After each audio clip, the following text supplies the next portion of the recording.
Hello everyone, welcome to my channel. আশা করি সবাই ভালো আছেন।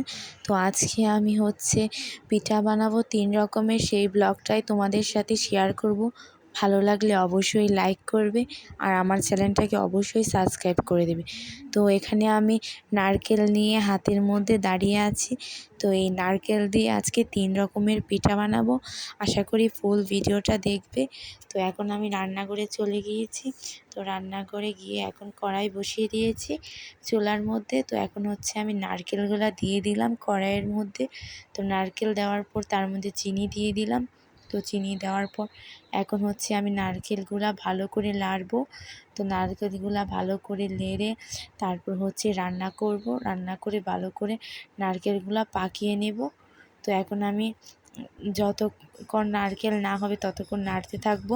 তো এখন আমি নাড়ছি নারকেলগুলো, আর এখানে আমি দাঁড়িয়ে রয়েছি।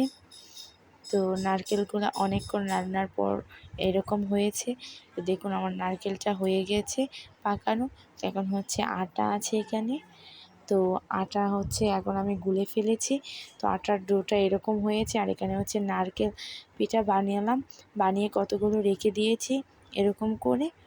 তো এখানে না, এই যে আমার দিদা এখানে নারকেল পিঠা বানাচ্ছে। প্রথমে আটার ডোটা নিয়েছে ডো করে নেওয়ার পর তার মধ্যে নারকেল দিয়ে দেবে। এই যে নারকেল দিয়ে দিয়েছে, তারপর দিয়ে মুখটা ভালো করে সুন্দর করে আটকে দেবে। আটকে সেটার মুখের মধ্যে ডিজাইন করবে। তো এভাবে আমিও পিঠা বানিয়েছি অনেকগুলো, তোমাদের দেখালাম। তো এইভাবে আমার দিদাও পিঠা বানাচ্ছে। এই যে দেখুন পিঠাটা কত সুন্দর হয়েছে। তো এরকম করে সবগুলো পিঠা বানানি আমার প্রায় শেষ হয়ে গেছে। তো দিদা বানাচ্ছে, দেখুন কিভাবে। আপনারাও কিন্তু এভাবে বাড়িতে বানিয়ে খাবেন, খুবই ভালো লাগবে। এই পিঠাগুলো খেতে খুবই মজা।